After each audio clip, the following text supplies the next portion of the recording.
राजस्थान में सचिन पायलट ने एक बार फिर अशोक गहलोत के खिलाफ मोर्चा खोल दिया है। उधर कांग्रेस ने इससे पहले पायलट के उपवास के फैसले पर कड़ी चेतावनी दी। पार्टी ने दो टूक कहा है कि इस तरह की कोई भी गतिविधि जो है वो पार्टी विरोधी गतिविधि मानी जाएगी। इसके बावजूद पायलट ने अनशन के फैसले पर अडिग रहे हैं। क्या है राजस्थान में कांग्रेस का विवाद और बढ़ेगा? क्या पार्टी पायलट पर लेगी एक्शन? देखते हैं खास रिपोर्ट में। राजस्थान के पूर्व उप मुख्यमंत्री सचिन पायलट आर पार की मूड में आ गए हैं।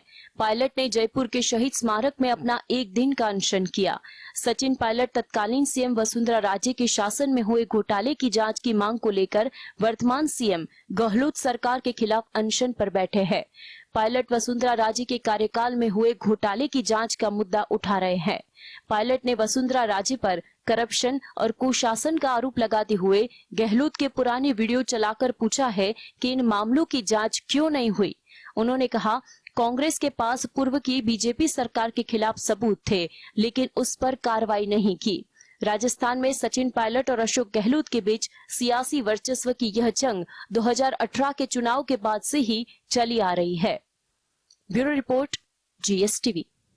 तो राजस्थान में काफी समय से सचिन पायलट और गहलोत के बीच मतभेद की खबरें और अफवाहें आ रही है। अब राजस्थान में इसी साल चुनाव होने जा रहे हैं। जैसे जैसे चुनाव नजदीक आ रहे हैं, पायलट और गहलोत के बीच मतभेद बढ़ते ही जा रहे हैं। लेकिन क्या पायलट अनशन और कांग्रेस का विरोध बीजेपी के इशारे पर कर रहे हैं? क्या है राजस्थान की सियासत की रमत? देखते हैं इस रिपोर्ट में। राजस्थान की सियासत रंग बदलती देखने को मिल रही है, क्योंकि कांग्रेस के कदावर नेता सचिन पायलट खुद अपनी ही पार्टी की सरकार के खिलाफ अनशन कर रहे हैं। इससे राजनीतिक पार्टियों से यह सवाल उठता है कि क्या बीजेपी के इशारे पर काम कर रहे हैं पायलट? क्या पायलट अब बीजेपी में जाने के मूड में है? क्या पायलट चुनाव में कांग्रेस को नुकसान पहुंचाना चाहते हैं? क्या पायलट भी बीजेपी के इशारे पर राजे को निशाना बना रहे हैं? क्या राजस्थान में पायलट के कंधे से कंधा मिलाकर बीजेपी राजे और गहलोत को निशाना बना रही है? इन सवालों का जवाब चुनाव से पता चल सकता है। क्या पायलट कांग्रेस राजस्थान में अपनी स्थिति मजबूत करते हैं, या हो सकता है कि आलाकमान उन्हें गहलोत की जगह सीएम बना दे? लेकिन मौजूदा समीकरणों को देखते हुए सवाल उठता है कि क्या पायलट बीजेपी में शामिल हो गए? बीजेपी के इशारे पर पायलट राजस्थान में सियासी समीकरण साध रहे हैं। एक तरफ बीजेपी में हाईकमान और वसुंधरा राजे के बीच अनबन चल रही है, जिसे देखकर बीजेपी भी वसुंधरा राजे को ज्यादा प्रमोट नहीं करना चाहती है। अब राजस्थान में चुनाव बाद ही पता चलेगा कि किसकी नैया पायलट पार लगाएंगे, बीजेपी या कांग्रेस की।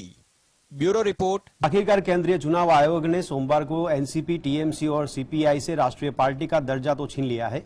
वहीं आम आदमी पार्टी को अब राष्ट्रीय पार्टी के तौर पर जाना जाएगा। अब आयोग के फैसले को चुनौती देगी टीएमसी। कैसे, आइए जानते हैं खास रिपोर्ट में। तृणमूल कांग्रेस ने राष्ट्रीय पार्टी का तमगा छीनने पर चुनाव आयोग के फैसले पर नाराजगी जताई। रिपोर्ट के मुताबिक बताया है कि टीएमसी आयोग के इस फैसले को चुनौती देने के लिए कानूनी विकल्प को तलाश कर रही है।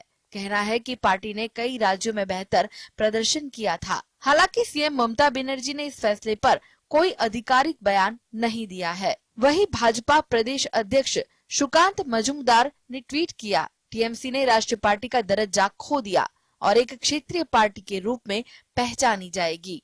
टीएमसी को विकसित करने की दीदी की आकांक्षा को कोई जगह नहीं मिली, क्योंकि लोग जानते हैं कि टीएमसी सबसे भ्रष्ट, तुष्टीकरण और आतंक से भरी सरकार चलाती है। इस सरकार का पतन भी निश्चित है, क्योंकि बंगाल के लोग इस सरकार को लंबे समय तक बर्दाश्त नहीं करेंगे।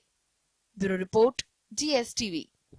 तो पूरे देश में मतदान प्रतिशत बढ़ाने के लिए चुनाव आयोग दूर दराज के इलाकों में लोगों को रिमोट वोटिंग मशीन से वोट देने की योजना लेकर आया है। लेकिन विपक्ष को यह योजना पसंद नहीं आई है। क्यों आखिरकार रिमोट जो वोटिंग मशीन सिस्टम है उसको विपक्ष पसंद क्यों नहीं करते? क्या कारण हो सकता है? देखते हैं इस खास रिपोर्ट में। सभी राजनीतिक दलों ने विशेष रूप से डिजाइन की गई रिमोट वोटिंग मशीनों के इस्तेमाल के चुनाव आयोग के प्रस्ताव का विरोध किया है।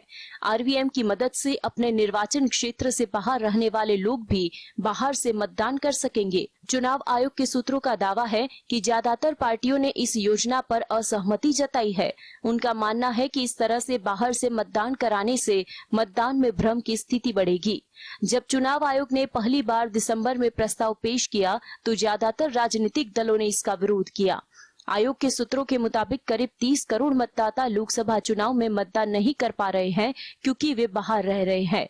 इस समस्या का समाधान आरवीएम है, लेकिन राजनीतिक दलों के विरोध के कारण प्रस्ताव के जल्दी लागू होने की संभावना नहीं है। Bureau report, GSTV। आगे, सुप्रीम कोर्ट ने आरएसएस के मार्च के खिलाफ तमिलनाडु सरकार की ओर से दायर याचिका को खारिज कर दिया है। दरअसल इस मामले में मद्रास हाईकोर्ट ने पहले ही संघ को तय मार्गों से मार्च निकालने की इजाजत दे दी थी। हालांकि तमिलनाडु सरकार ने इस मंजूरी के खिलाफ ही सुप्रीम कोर्ट का रुख किया था। अब सर्वोच्च न्यायालय ने उसकी याचिका खारिज कर दी है।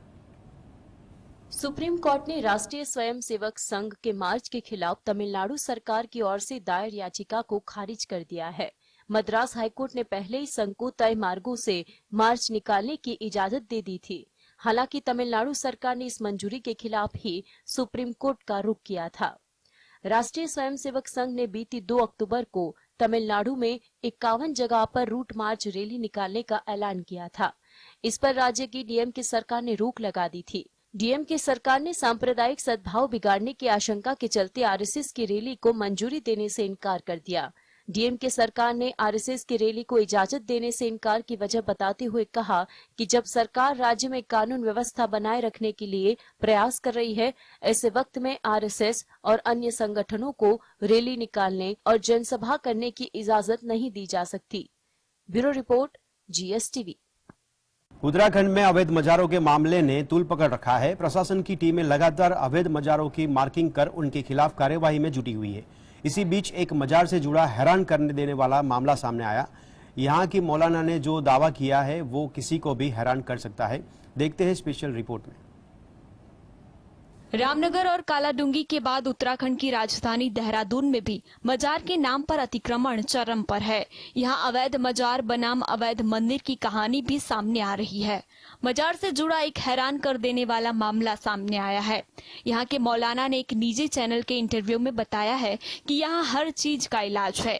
मौलाना दावा करते हैं कि यहाँ महिलाओं के लिए 3 महीने का ऐसा कोर्स होता है जिससे बच्चे भी हो सकते हैं। यही नहीं, नौकरी भी लगवाई जाती है। इसके साथ ही मकान, दुकान, कारोबार, शादी ब्याह और कोर्ट कचहरी के मामले के लिए भी दुआएं की जाती हैं। साथ ही जड़ी बूटियों से भी इलाज किया जाता है। यह मजार 50 साल पुरानी है। बता दें कि मजार पर लगे बोर्ड में साफ लिखा है कि यहाँ झाड़ फूंक होती है। बता दें कि उत्तराखंड में बड़ी संख्या में गैर कानूनी मजारें बनाकर सरकारी जमीनों पर अतिक्रमण के मामले सामने आ रहे हैं। इनमें से अब तक सैकड़ों मजारों को सरकार द्वारा ध्वस्त भी कराया जा चुका है। Bureau report, GS। फिर यूपी का सबसे बड़ा डॉन अतीक अहमद का 1250 किलोमीटर के सफर पर निकल गया है। इस बार भी अतीक अहमद को उसी रूट से लाया जा रहा है। साबरमती जेल से राजस्थान के उदयपुर और मध्य प्रदेश के शिवपुर होते हुए झांसी के रास्ते प्रयागराज ला जाएगा।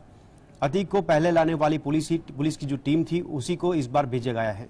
लेकिन अब अतीक को लगता है डर। आखिर क्यों, देखते हैं अंदर की बात में। रामनगर और कालाडूंगी के बाद उत्तराखंड की राजधानी देहरादून में भी मजार के नाम पर अतिक्रमण चरम पर है। यहाँ अवैध मजार बनाम अवैध मंदिर की कहानी भी सामने आ रही है। मजार से जुड़ा एक हैरान कर देने वाला मामला सामने आया है। यहाँ के मौलाना ने एक निजी चैनल के इंटरव्यू में बताया है कि यहाँ हर चीज का इलाज है। मौलाना दावा करते हैं कि यहाँ महिलाओं के लिए 3 महीने। कई घंटों की कागजी कार्यवाही के बाद अतीक को साबरमती जेल से बाहर निकाला गया। जेल से बाहर आते ही अतीक को फिर से एनकाउंटर का डर सताने लगा और उसने कहा कि ये मुझे मारना चाहते हैं। अतीक ने जेल से निकलते ही कहा था कि कोर्ट के कंधे पर रखकर मुझे मारना चाहते हैं। अतीक अहमद को इस बार काफी सुरक्षा व्यवस्था के बीच लाया गया। उसे बायोमेट्रिक लॉक वाले पुलिस वैन में रखा गया है, जिसका एक्सेस कुछ ही पुलिस कर्मियों को दिया गया है। इसके साथ ही पुलिस कर्मियों को बॉडी वॉर्न कैमरा पहनाया गया है। कई जवान बुलेट प्रूफ जैकेट पहनकर मुस्तैद है। एक बार फिर यूपी का सबसे बड़ा डॉन अतीक अहमद 1250 किलोमीटर के सफर पर निकल गया। एक बार फिर उमेश पाल हत्याकांड के मास्टरमाइंड की आंखों में खौफ दिखाई दे रहा है और जुबां पर दहशत, जैसा पिछली बार दिखा था। Bureau report, GS। तो नीदरलैंड्स के एक स्कूल में स्टूडेंट पाकिस्तान के पूर्व राष्ट्रपति आसिफ अली जरदारी के करप्शन के बारे में पढ़ रहे हैं। जी हाँ, उनकी स्कूल बुक में एक पूरा चैप्टर पाकिस्तान की पूर्व प्रधानमंत्री बेनजीर भुट्टो के पति के बारे में लिखा गया है। नीदरलैंड्स की एजुकेशन मिनिस्ट्री ने इसकी पुष्टि भी की है।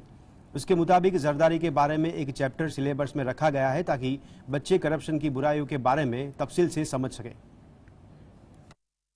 आसिफ अली जरदारी पाकिस्तान पीपुल्स पार्टी यानी पीपीपी के को चेयरमैन है। वो 2008 से 2013 तक प्रेसिडेंट रहे। उनके बेटे बिलावल भुट्टो जरदारी इस वक्त शहबाज शरीफ सरकार में फॉरेन मिनिस्टर है। जरदारी के बारे में पाकिस्तान के अखबार ने एक रिपोर्ट पब्लिश की है। इसमें नेदरलैंड के स्कूलों में पढ़ाए जा रहे उस चैप्टर का भी फोटो है जिसमें जरदारी के करप्शन का जिक्र है। जरदारी की पत्नी बेनजीर 2 बार पाकिस्तान की प्रधानमंत्री रही। पहली बार 1928 से 1990 तक और दूसरी बार 1993 से लेकर 1996 तक। कहा जाता है कि जरदारी ने उस वक्त जबरदस्त करप्शन किया। हालत यह है कि आसिफ अली जरदारी के विरोधी उन्हें मिस्टर 10% के नाम से बुलाते हैं। आरोप है कि जरदारी हर सरकारी ठेके या दूसरे मामलों में 10% कमीशन लेते हैं। इस वजह से उनका नाम मिस्टर 10% पड़ गया। पाकिस्तान की पहली महिला प्रधानमंत्री बेनजीर भुट्टो की 27 दिसंबर 2007 की शाम हत्या कर दी गई थी। जरदारी के करप्शन और इस पर चैप्टर का मामला तब सुर्खियों में आया जब एक सोशल मीडिया यूजर ने अपने अकाउंट पर चैप्टर का स्क्रीनशॉट शेयर करते हुए कैप्शन में लिखा, पाकिस्तान के लिए इससे ज्यादा शर्मनाक और क्या हो सकता है। एक और यूजर ने लिखा कि नीदरलैंड के स्कूल स्टूडेंट्स आसिफ जरदारी के करप्शन के बारे में पढ़ रहे हैं। एक यंग यूजर ने तंजिया अंदाज में लिखा, गजब है, मिस्टर 10% अब डच के स्कूलों की किताबों में भी पाए जाते हैं। यह उनके करप्शन की वजह से हुआ है। उम्मीद है कि उनकी पार्टी पीपीपी को बहुत फक्र हो रहा होगा। Bureau report, GSTV. बहुत लंबे इंतजार के बाद आखिरकार युद्ध खत्म होने की कगार पर है। जी हां, बात हो रही है यमन के साल 2014 से जारी गृह युद्ध का। आखिर क्या हुआ? अब ये युद्ध बहुत ही जल्द खत्म हो सकता है। आइए देखते हैं इस रिपोर्ट में। यमन में 2014 से जारी गृह युद्ध खत्म हो सकता है। इसके लिए सऊदी अरब और ओमान के एक डेलीगेशन ने यमन में हुती विद्रोहियों से बातचीत की है। न्यूज एजेंसी के मुताबिक दोनों पक्ष सीज फायर को लेकर समझौता कर सकते हैं। ये बातचीत पिछले महीने सऊदी अरब और ईरान के बीच हुए शांति समझौते का नतीजा मानी जा रही है। सऊदी और ओमान के डेलीगेशन ने यमन के सबसे ज्यादा हिस्से में कब्जा करने वाले हुती विद्रोहियों के हेड मेहंदी अल मशद से मुलाकात की। दोनों पक्षों ने यमन में शांति स्थापित करने पर जोर दिया।